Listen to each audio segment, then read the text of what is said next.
Well, here's how the Israeli media has been reporting on the killing of 3 Israeli captives by Israeli soldiers.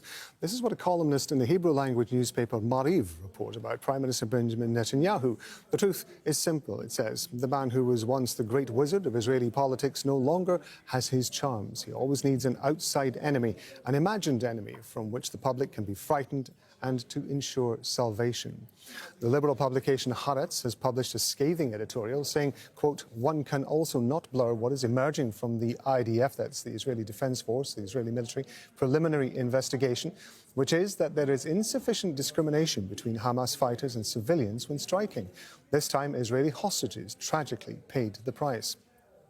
And in the Times of Israel, journalist David Horowitz wrote that captives and their families now carry the added fear that even an improbable escape from captivity might lead to their deaths in such hitherto unthinkable circumstances as occurred on Friday morning.